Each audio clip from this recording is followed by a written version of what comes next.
پھر یہ کہ قرآن پاک میں کم از کم ایک پارہ جو ہے وہ ناظرہ پڑھنے کی ضرور کوشش کرے، یعنی قرات یا تلاوت جو ہے، اور اس کے لیے بہترین وقت جو ہے وہ فجر کا ہے۔ اگر آپ صبح کے وقت اٹھتے ہیں تو سحری کے وقت میں 2 اہم کام کر سکتے ہیں۔ ایک تو استغفار کی کثرت، یعنی اس وقت کی تسبیح آپ استغفار کر لیں۔ آپ اگر اس وقت مزید نفل پڑھنے کا وقت نہیں ہے، سحری لگا رہے ہیں، کام کر رہے ہیں، گھر والوں کو جگا رہے ہیں اور کچھ نہ کچھ کام آپ کی ذمہ ہے، تو چلتے پھرتے استغفار کو لازم کر لیں، کیونکہ تیسرے پارے میں آپ نے پڑھا تھا سحری کے وقت وہ استغفار کرتے ہیں، تو اس وقت آپ کثرت سے استغفار کریں۔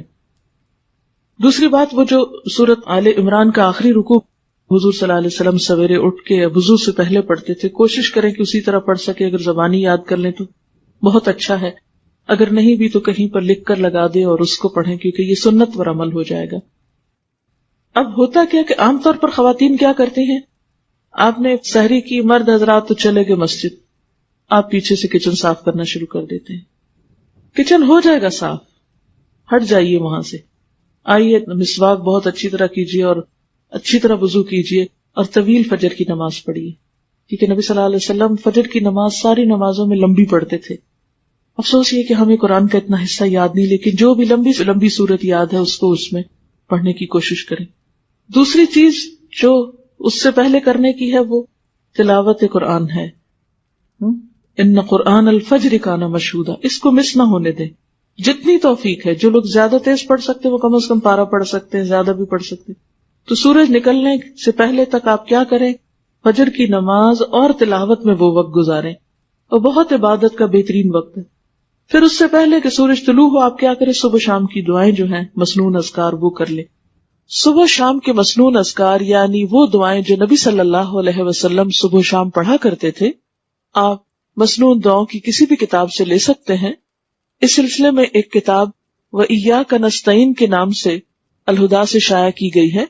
اس میں ان دعاؤں کی سند، فضیلت، پڑھنے کا طریقہ اور اردو اور انگریزی ترجمہ بھی موجود ہے، تو اگر زبانی نہیں آ تو آپ دیکھ کر پڑھ لیں۔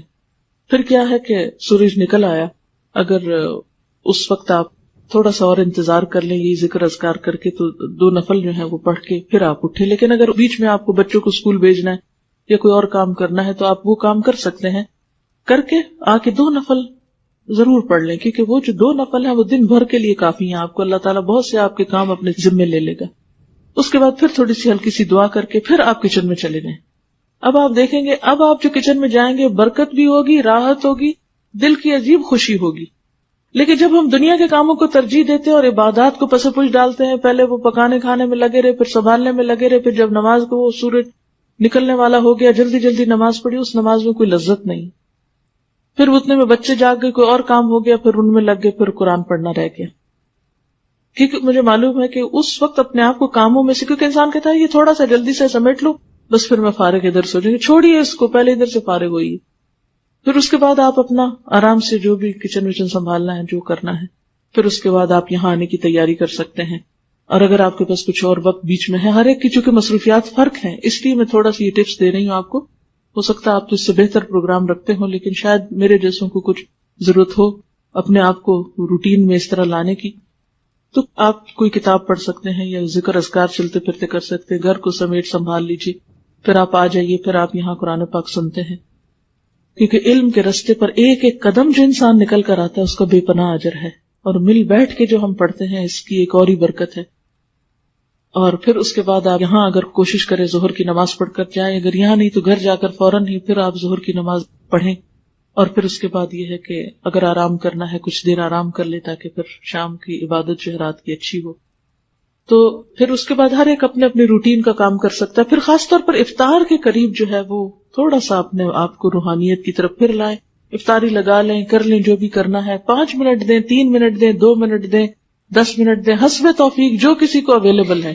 کہیں پر بھی ہیں آپ، اپنے گھر میں یا کہیں افطار کرنے گئے ہیں یا کوئی آپ کی طرف آیا ہے یا آپ کسی گاڑی میں بیٹھے ہوئے ہیں، افطار سے پہلے کے چند لمحے انتہائی قیمتی ہیں، دعاؤں کی قبولیت کا وقت ہے، اس میں پھر دعا کی طرف رجوع کریں۔ اور جو دعاؤں کی کتاب جیسے قرآنی اور مسنون اذکار کی کتاب اگر آپ کے پاس ہو تو اس میں سے اگر آپ ساری پڑھ لیں تو پڑھ لیں، ساری نہیں پڑھ سکتے تو 5-7 پڑھ لیں، پھر اگلے دن اگلی 5-7، جتنا جس کو توفیق ہے. ہر ایک کے حالات ایک جیسے نہیں، کچھ کے بچے بہت چھوٹے ہوتے ہیں، کچھ لوگ ہر چیز سے فارغ ہوتے ہیں. اب جن کے پاس جتنی فراغت ہے اتنا ان کا حساب ہے، تو وہ اتنا زیادہ آپ توجہ ادھر کر لیں.